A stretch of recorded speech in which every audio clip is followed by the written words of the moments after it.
We're good. All right. No, we're not. We're good. We're good. That's my best side, man. Hey, and that's a great side for everyone to see as we get started here. What did we call this in the beginning? We call it the rear, in the rear. With the beginning. Well, it can only go up. It can only go up from here, Christian. That's right. That's right. Yeah. Awesome. Well, thanks everyone for tuning in to our second edition of Beyond the Chair, stories of inclusion, purpose, and inspiration. My name is Christian Jensen. I'm the executive director of myTEAM Triumph, Wisconsin, and you're in for a treat today. We have with us Ron Robb, the founder and CEO of myTEAM Triumph. And some of you in Wisconsin probably may not know this, but we're a chapter. We're a part of a larger organization. So I thought as we're really venturing into these monthly series videos that we talk about what is the history of the organization. And today we're going to share some things around the history of Wisconsin, but we're mainly going to share the history of the national organization, some of the learning, some of the opportunities, some of the challenges, and hear from Ron himself.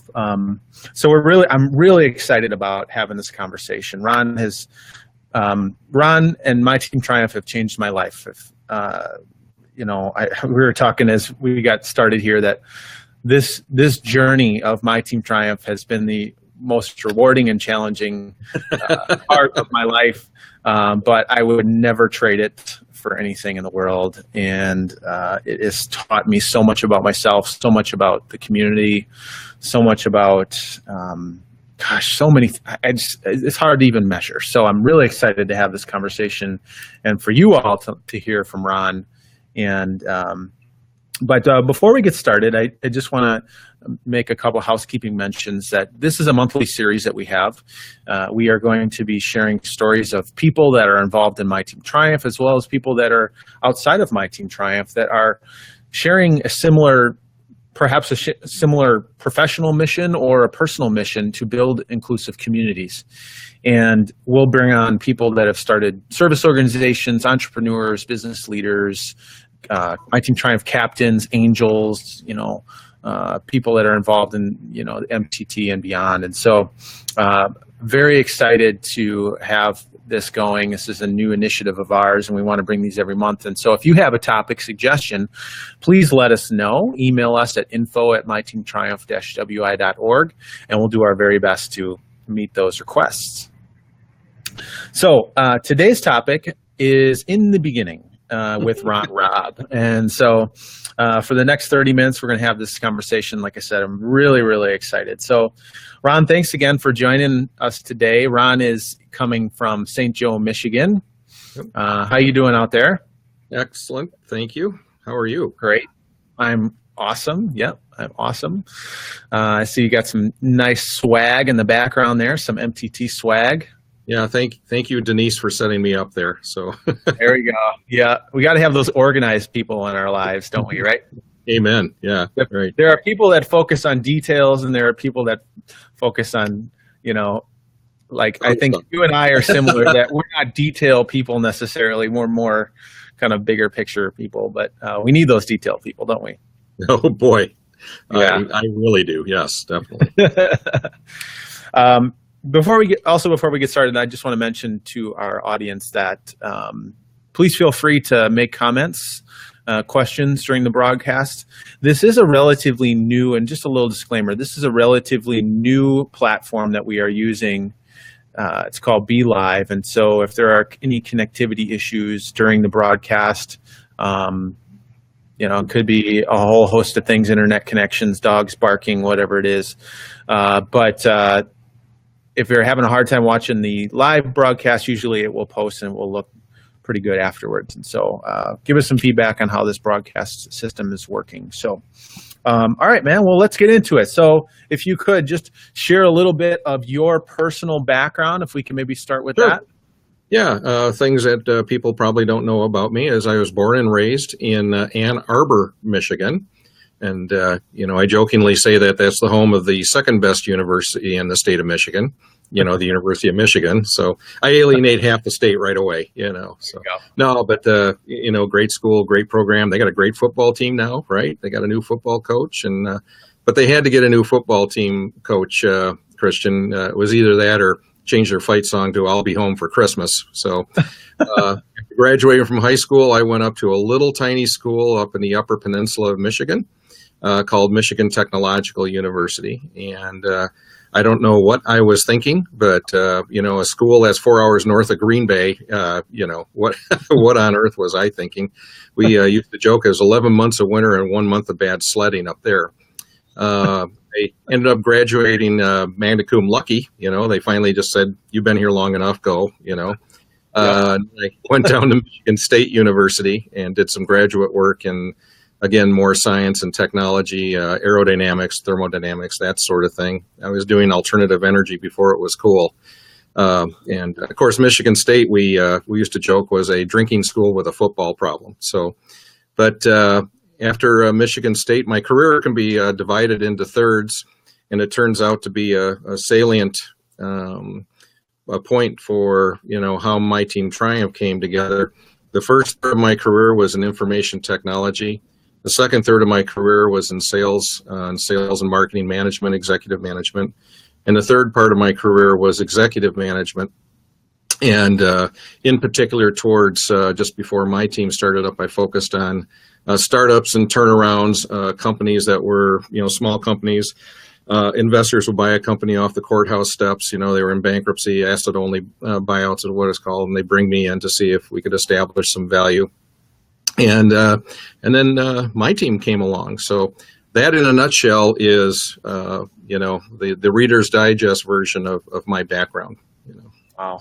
Yeah, no, it's awesome to hear. And so, obviously, myTEAM Triumph came into your life. Can you talk about how that happened? I mean, a lot of us, those of us who have started chapters of myTEAM Triumph, I'm really amazed as I meet these people, like how similar our stories are.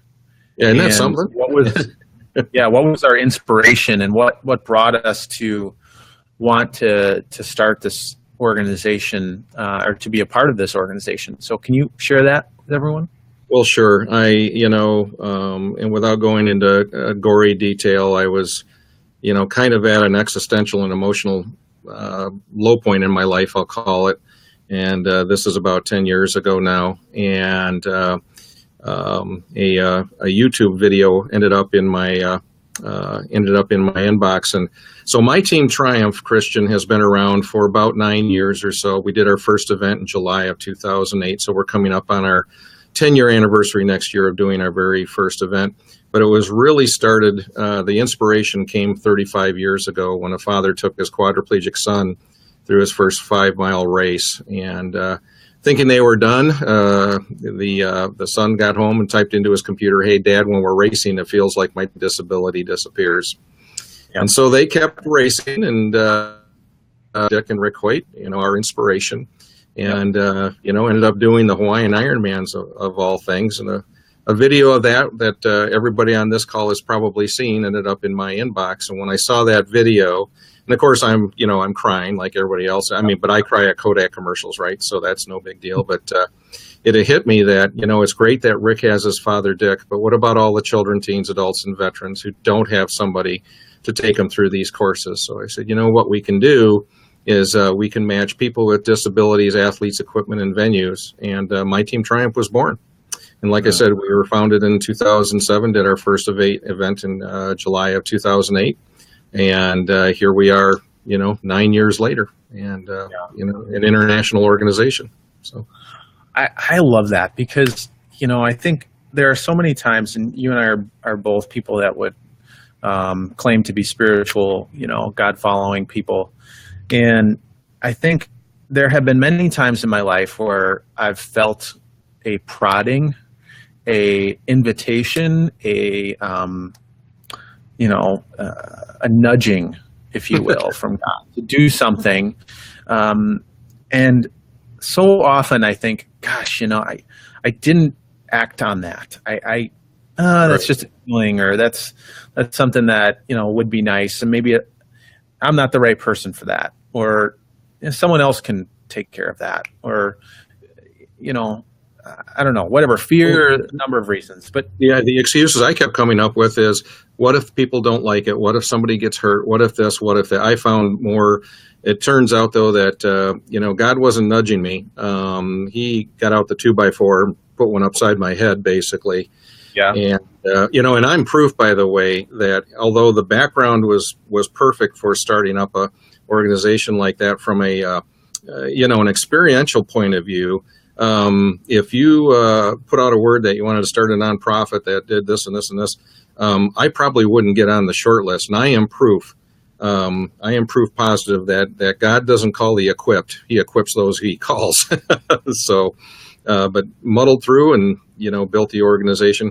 I resisted so much, Christian, that it literally was a 2x4, figuratively a 2x4 upside the head. It was on my heart. I was trying to find ways to get out of it and not go forward with it. I was worried about all the things that could go wrong.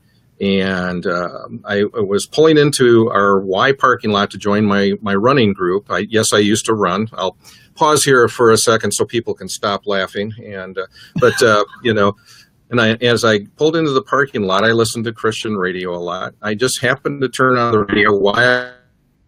I don't know. And the only thing I heard him say was, decisions made out of fear rarely turn out well.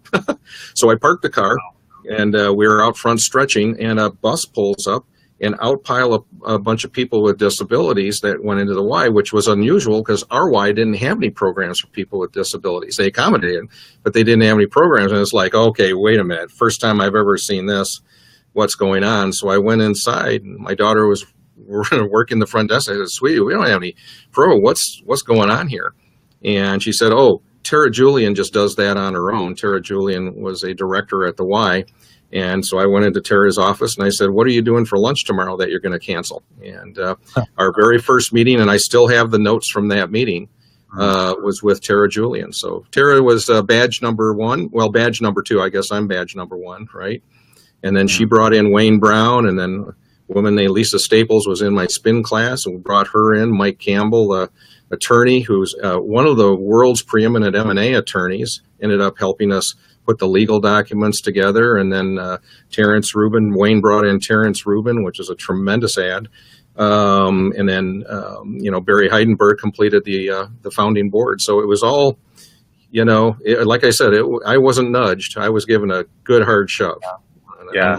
I'm glad I finally moved, so. Yeah. Well, you still had to make the decision. And so thank God that he made that nudge and that. Yeah. But thank you for making that decision. Those of you who, some of you may not know, but Ron was featured in Runner's World magazine a few years ago as one of the, correct me if I'm wrong, Ron, but the heroes of running. Is that the title of the?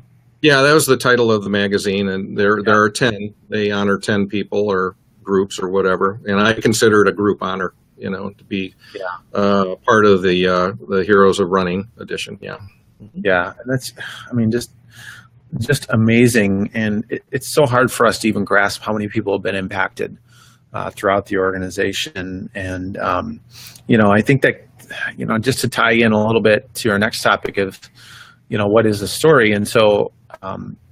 I had a similar experience where I initially met Mary, who was our first captain when I was working full-time at Bellon Health as a personal trainer. And Mary came to me wanting to improve her mobility. She has muscular dystrophy. And I went through a couple of months of really feeling worthless or really helpless, I guess, for Mary, and what would I do for her, and how could I really help her in her situation with her challenges, and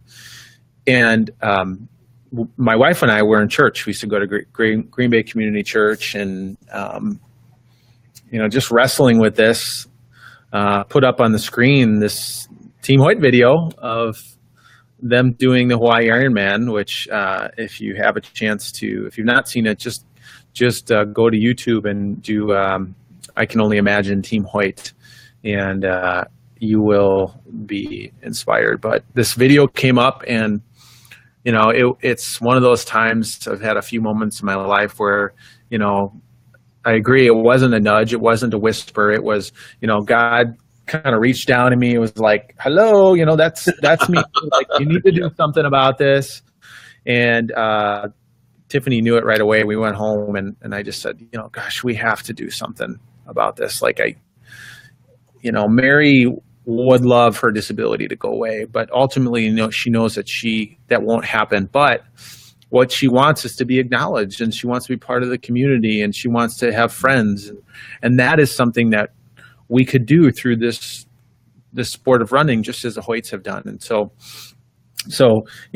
initially it was really just focused on Mary, and we did the Bell and Run in 2008. And then we did some more rides and some more small runs. And in 2009, we did the marathon in Green Bay, and they did a great story, Fox 11 did, on us. And we had so many people that reach out to us, say, I want to get involved, and I want to be part of this, and I want to do something like this. And my son or daughter, and it was like, well, that wasn't even our goal. I mean, it was just really about we could provide for Mary and our own little team, if you will.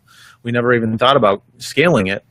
And so this was mid 2009, and God just kept nudging and pushing and pushing and pushing and pushing and pushing, opened up doors, introduced us to people, and eventually reached out got my way connected to Ron, saw the website and reached out, and had a few email exchanges with Ron. And then it was late 2009, a wintry day in the latter part of the year. I remember there was some snow on the ground, and Ron, being from Michigan, we said, why don't we meet kind of halfway? And we charted a location at a Starbucks in Lake Forest, Illinois. And we met and got to know the heart of the organization. And there were a few things that were really powerful to us. One, the values of what myTEAM Triumph stands for. So myTEAM Triumph is, if you go on any of the websites of any of the chapters, you see that there's some scripture that is very prevalent. And I just loved how Ron described it. myTEAM Triumph is a secular organization based on Christian principles. And my wife and I really resonated with that, because we didn't want people to feel like no matter what their religious, choices or preferences or beliefs or whatever, that they were excluded or included based on those beliefs. Right. It's for anyone and everyone. And ultimately we want our faith to come through, and not what we say, but what we do. And right. So we really resonated with that, because here's an organization that has those values. And so it was within just minutes of having this conversation with Ron where I just felt really compelled that, yes, this is the direction that we would love to go. And so, I remember leaving that meeting and just feeling really another nudge and another step, and we'd be on the process of, becoming officially an organization under the group ruling of myTEAM Triumph National, and filling out all the paperwork and forming our board here in Wisconsin. And, what does that look like? And how do we begin all the business models and fundraising and all that stuff? And, I knew nothing about business or nonprofits or strategic planning or boards or anything like that. And, thankfully God brought great people into my life and just gave me some good direction and openings and opportunities to learn those things, and people to come into the organization that did know those things. And then also just the help of Ron, and then the national organization and getting us going.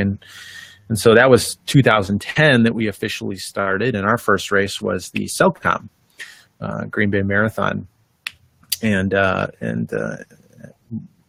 history ever since. It's just been growing and been just an amazing journey. So that was quite a day that we had back in Starbucks, wasn't it? I remember, to this day, I remember it quite well, like it was yesterday. And I remember the drive home, because it was snowy and Chicago to Chicago. Yeah. You go around, people on this call might not be familiar with the term lake effect, but we live it, and so I remember that quite well, getting home at about 2 a.m. And not being able to sleep, because I was, quite frankly, very excited and very geeked, by everything. Well, yeah, I mean, and because at that point, myTEAM Triumph was still primarily a Michigan organization, correct? It was. And in fact, Wisconsin, Wisconsin really was the first chapter. Although technically, I guess West Michigan is technically the first chapter. But the people who made up the chapter were the founders of the organization, and we just kind of split. Where I did the national thing, and then they went on to Wayne and Terrence and the group went on to form the West Michigan chapter, quote unquote, which is already pretty much in existence. And let me just say, those two guys especially, really did a lot to set the standards. We have extensive standards, practices, policies, procedures. I feel like we lead the industry in that, and Terrence and Wayne really did a lot of the things that we all enjoy today. They put all that stuff together that we enjoy today. I do remember that day very well because like I said, I just had a lot of good juju, I'll call it, after that meeting. Yeah. Yep. So there have obviously been some great moments, really exciting moments, seeing captains cross the finish line, seeing the organization grow. I mean, a lot of people see it from the outside and they see, I've had people come up to me and say, wow, what an amazing adventure you're on. You must just smile every day. And I say, of course, yes, I do. Yeah. But sometimes it's a grimace, right? Yeah. But there's also challenges. I mean, you're starting a business. This is social entrepreneurship. You are Right. ground level starting a nonprofit business, which nonprofits in general are already at, some would say, a disadvantage before even getting started. But we have a different path than for-profit organizations and different challenges. And I think those are good things because it kind of tests our resolve and lets us know how much we're in it. But Ron, could you talk a little bit about some of the challenges that you've faced in forming the organization? Oh, there's been a few, and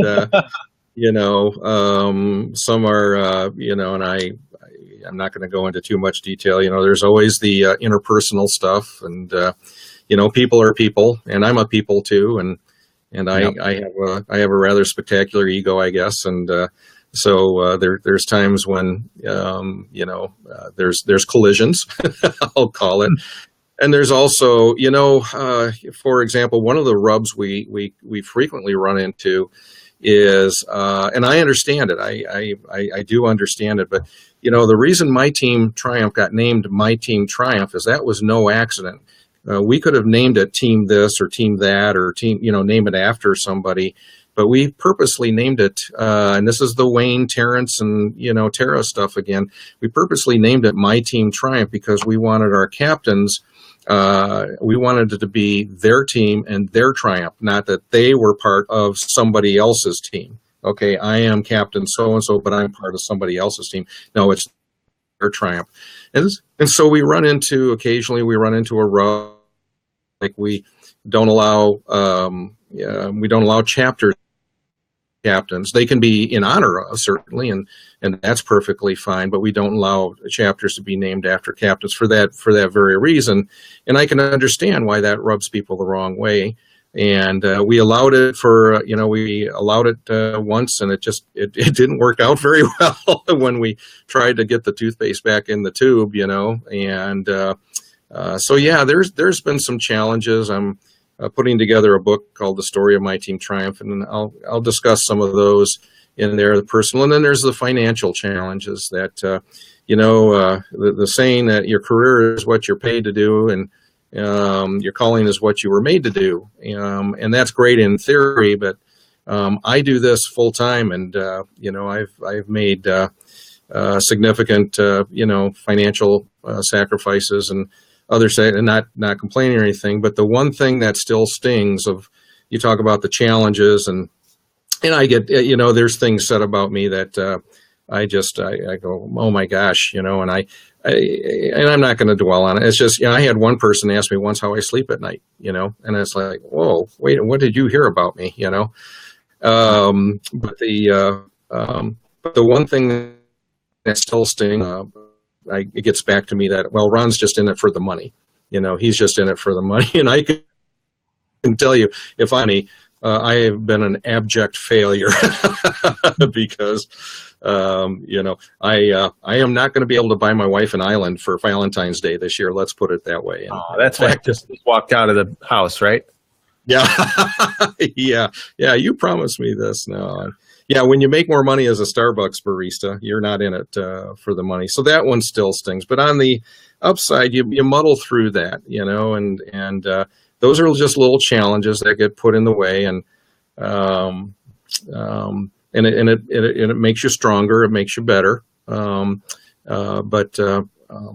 then, of course, the way of people who are, involved in chapter leadership, they run into this too all the time, right? And they run into all these different challenges. And just two things that I can think of is, number one, stay focused. Stay focused on what we do. And what we do is to put as many captains in as many events, in as many places as rapidly as possible, and to do it in a safe and an honorable way, and a God-honoring way. If you stay focused on that, all the other stuff is just window dressing. It's just noise. And then the other thing that one of my favorite coaches, Coach D'Antonio at Michigan State, said is, it's hard to beat somebody who won't give up. And so that's the other thing, is just stay persistent. Don't get your strength from the world. Get your strength from other sources, and you'll be fine. And one thing about myTEAM Triumph is we try to put the programs in place for our chapters, because it's hard enough to be a chapter leader, where it kind of smooths some of that out, and you're part of a family that's going to come alongside you, and please take advantage of that. You're part of a family that's going to come alongside you, that when you get beat about the head and shoulders, and you get a lot of rejection in this business sometimes, right? And then you get bomb throwers on. You get a bomb thrower on your board, and it's like, I just want to walk away from this. And call on your compadres, and we'll just have a group hug, and we'll continue to muddle through, because remember, what we're doing this for is to put captains in events, as many captains, as many events, as many places, as rapidly as possible, in a safe and God-honoring way. And if we stay focused on that, and everything we do in our business is focused on that, everything is going to be just fine. Yeah. Thank you for being honest about those challenges. It's never good to. It's never. Well, I'm sure everybody encounters the same challenges. I'm sure it's not me. Yeah, so. I mean, it's. I think. Oh, and let me just add real quick, Christian. Sure. I'm not Mr. Innocent here. I know somebody said that the line between good and evil doesn't run between us and them. It runs through each and every one of us. And so, I own my share of that. I will sit here and just admit that right on the spot. So, for what that's worth. Yeah, and I think that humility is one of the key tenets of leadership, and I'm thankful that you share that. And I'll just say that personally, I know that for me, one of the things is, especially when you start something that's really good for the world, you don't realize how the emotions you feel through the process are not always good emotions. Right. And, when you hear people say things about you, or about the way that you're leading the organization in the direction that you're going, it is especially when you're doing something that's good for the world, it's harder, I think. I've had other jobs, and sometimes you hear that feedback and you're like, whatever. But for this, it's like, you're passionate about it. You put your heart into it, and it's like, wow, And so I'm not complaining either. I have had a lot of those challenges as well. I know early off starting, one of our first boards, our very first board that we had a couple people, and we had a number of, just arguments and conversation and disagreements. And we had to have some, all right, let's sit down and let's have some come to Jesus moments here. And I think of this stuff as, this is the chatterbox that goes in our head. This is the way the devil wants to work through us. And I think, I think, Right. like I said earlier, I think that the fact that we see these things happening in organizations like ours is myTEAM Trump, I view that as a good sign, because I think, the devil's going to go after people and things that are against him, that are against, doing good things in the world. And I view that as a little bit of a compliment, because I think, if it were really easy, how I think it should be, then we're not really a target. We're not really someone that you want. Yeah, it wouldn't be fun if it were easy, would it? It wouldn't. Yeah, we wouldn't be growing either. So thank you for being on. At certain points, I'll, I saw a console from, my pastor, and he said he called them AFGs. I said, "What's an AFG?" And he said, "It's another frickin' growth experience." Okay. Well, yeah. Would you pass along a message that to God that I'm not? Let's make that really clear right up here. I'm good. I don't need any more of those right now. Yeah. Thank you. Thank you. Goodness. Yeah. Yeah.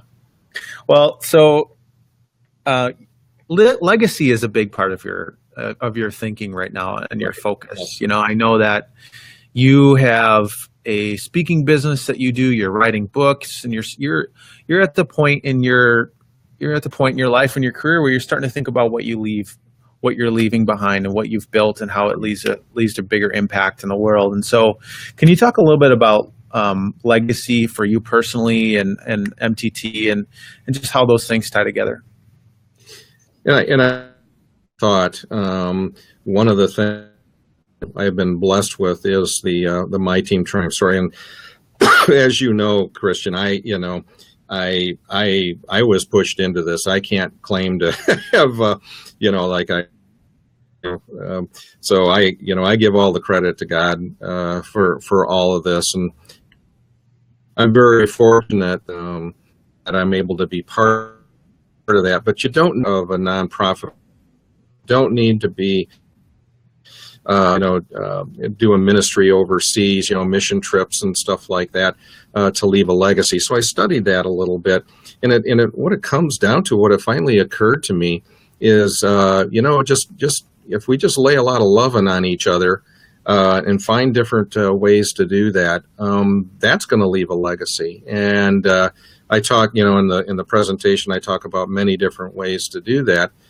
One of the stories I tell is, you're familiar with the Golden Gate Bridge, right? And in San Francisco, and that has the dubious distinction of being the architectural artifact from which more people commit suicide than any other building or other structure.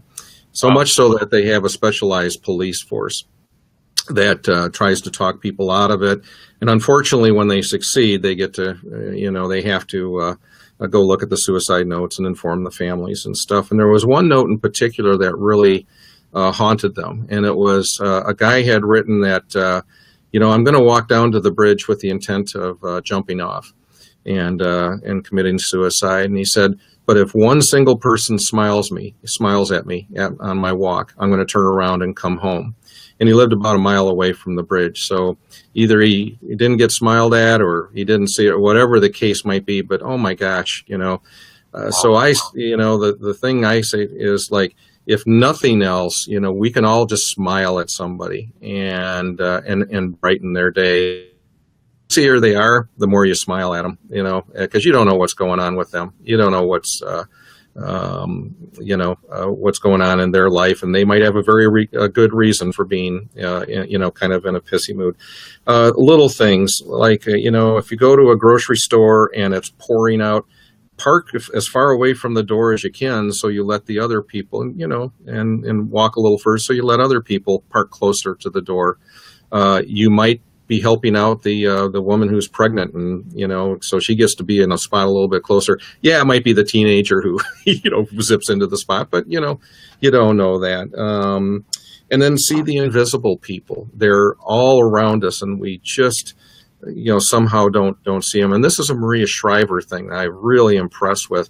People who check you out at the grocery store, people, when you're traveling, and the taxi drivers, when you go through a McDonald's drive-through, hey, you have a nice voice. I really liked, you're so polite and stuff. Or I really like that ring, or something. You can find something to say to somebody, and that'll brighten. And that right there, that'll leave a legacy. It's not going to be something that's going to get published in the history books, but that's okay. It's even better if it's not, if you will. So I think we all have the opportunity to leave a legacy no matter what we do, with our lives. Thank you for sharing that. And as you were talking about the last one, and just the smiles and the small things, right. I couldn't help but think about Matthew 25:40, really our organization Bible verse, which is, for whatever you do for the least of these brothers of mine, you do for me. Yeah. And I just love how you said that, because it's not necessarily, the legacy is not necessarily to build this grand, thing that's a big trophy in the world and has a big tower on it. And, we're not trying to build the IBMs or the Trump Towers or the, the whatever it is. It's the personal interactions. It's the smiles. It's the hugs. It's the impact that we have from people to people. And I just love how you said that. And I specifically love how you said, it's not something that you're going to get an award for or a medal for. It's something that will count, though, in the end. Absolutely. Yeah. Good stuff. Well, so the last question I want to ask you is, the future of the organization, as a whole. So there are 30-ish chapters around the country, right? 30-ish chapters and regions. I don't do a good job of keeping count of that, because I'm more interested in how many captains are we putting through, that have the opportunity to be participants. Yeah, we're about 30 chapters and regions, because our business model is constantly evolving to we basically follow the best practices that we see out there, things that are working, and we build on that. So we're expanding.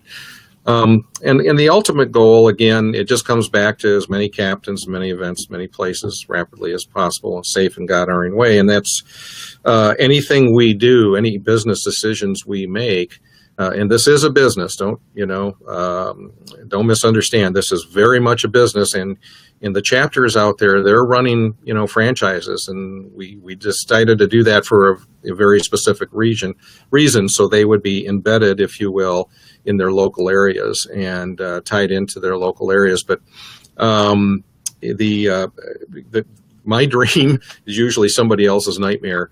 But wouldn't it be great if the sun never set on myTEAM Triumph, and at any given time there was some captain somewhere with the opportunity to be put in an event and developing those authentic relationships that we cherish so much.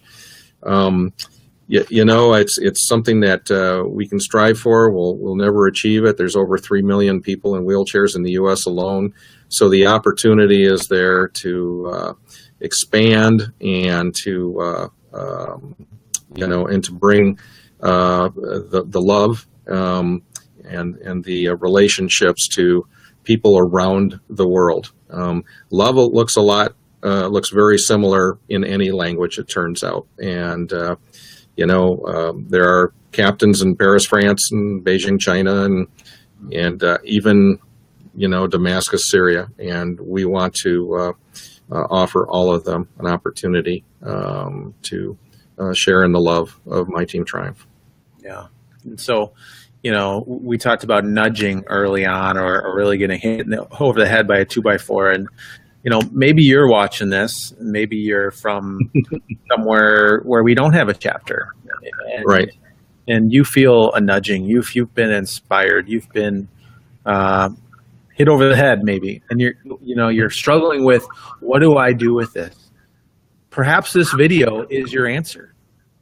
Perhaps this is an opportunity for you to think about how you could start a chapter for myTEAM Triumph.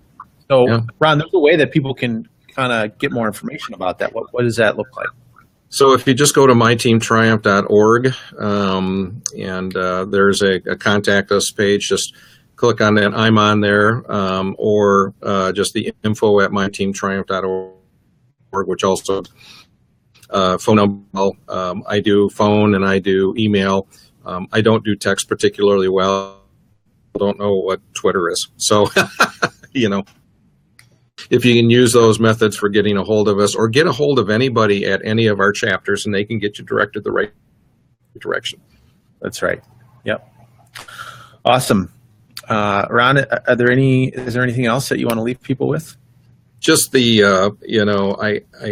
I don't say this often enough, so thank you, Christian, for all that you have done. Thank you to all of the board members around, the staff people, the volunteers, angels, and I especially want to say thank you to all the captains, present and future, been in our events. You inspire us more than possibly imagine, and thank you so much, captains, for sharing your time with us. Absolutely. Amen to that. Well, Ron, thank you. You've been such an incredible inspiration in my life. I cannot thank you enough for bringing this organization into existence, for answering that call, and for giving people like myself and an opportunity to be part of this, and then all those countless angels and captains and volunteers and family members the chance to live a more authentic and connected life with each other. So thank you so much for joining us. Yeah, I just filled out a few forms. You guys do all the work. Wow. Well, we're all doing it together, and so we're honored. But in fact, we have our national conference coming up in a couple weeks. We're going to be down in Texas, meeting up with a bunch of the other chapters and people from national sharing. I'm looking forward to that. Oh, big time. Oh, yeah. I'm so excited. Yes. Yeah. It's going to be pumped, good time. So, well, thank you all for joining in today. Again, this is Beyond the Chair, myTEAM Triumph Wisconsin. I'm Christian Jensen. Our guest today was Ron Robb, our national CEO and founder. If you'd like more information about myTEAM Triumph National, go to myteamtriumph.org. Omit the -WI, and you'll get there. Especially if you're interested in learning how to start a chapter. But thank you all for tuning in. Just a few things I wanted to mention before we wrap up is if you are interested in suggesting a topic, maybe you're interested in being on the show, or you have someone that you think would be a great person to talk to, please email us at info@myteamtriumph-wi.org, or just comment on this post and I can get in touch with you. Heads up, next month for March, March, we're going to be interviewing, we're going to have a special interview with one of our teams, Team Seth, who's down in the southern part of the state. Seth Bales is one of our captains. He's also one of our captain ambassadors, and he's been involved for a number of years now. And he has an amazing team of, he calls them his second moms, who are just so dedicated, and I just love, this is a team of people that get together, not just in the race, not just in the trainings, but they get together and they have meals together. They get together with their families. They're sharing life together and learning from each other. And we see this happening up here in Green Bay, and we see all the stories and stuff like that. We are so inspired, and we want to share their story with you guys. And so I'm really looking forward to that. So we'll have that tune in for our March video coming up next time. So Ron, thanks again for joining us. Thank you. Yeah, so thank you all again for tuning in. Have a great night.